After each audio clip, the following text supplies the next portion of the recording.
বিসমিল্লাহির রহমানির রহিম। প্রিয় দেশবাসী, আসসালামু আলাইকুম।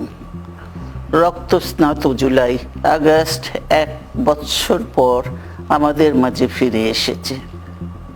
দীর্ঘ 16 বছর ফ্যাসিস্টদের নির্মম অত্যাচার, নির্যাতন, গ্রেফতার, হত্যা, খুনের মাধ্যমে গণতন্ত্রকে ধ্বংস করে এবং এক দলীয় শাসন ব্যবস্থা চিরস্থায়ী করতে চেয়েছিল আওয়ামী শাসক গোষ্ঠী। ছাত্র জনতার সম্মিলিত অভ্যুত্থানের মধ্যে দিয়ে ফ্যাসিবাদদের পতন ঘটেছে, সুযোগ সৃষ্টি হয়েছে নতুন করে বাংলাদেশকে গড়বার।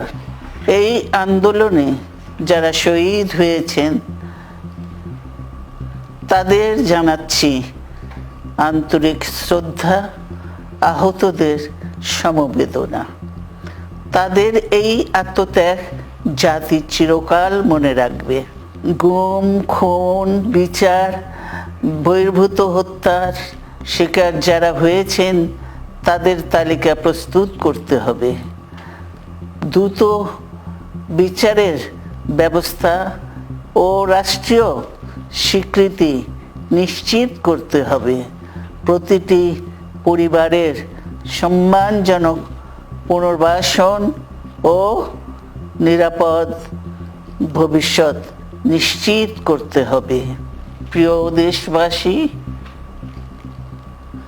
আমাদের সামনে যে সুযোগ সৃষ্টি হয়েছে নতুন করে গণতান্ত্রিক ব্যবস্থাকে প্রাতিষ্ঠানিক রূপ দেওয়ার, তা আমাদের দ্রুত সম্পন্ন করতে হবে। কর্মসংস্থান সৃষ্টি করতে হবে, জনগণের নিরাপত্তা নিশ্চিত করতে হবে। সর্বোপরি বাংলাদেশের স্বাধীনতা, সার্বভৌমত্বকে রক্ষা করতে হবে যে কোনো মূল্যে। বীরের এই রক্তস্রোত, মায়ের অশ্রুধারা যেন বৃথা না যায় তা নিশ্চিত করতে হবে। ঐক্য বজায় রাখতে হবে। আসুন আমরা সবাই মিলে শহীদ জিয়ার স্বপ্নকে বাস্তবায়িত করি কোটি মানুষের নতুন বাংলাদেশের নির্মাণের স্বপ্নকে। আল্লাহ হাফেজ। বাংলাদেশ জিন্দাবাদ।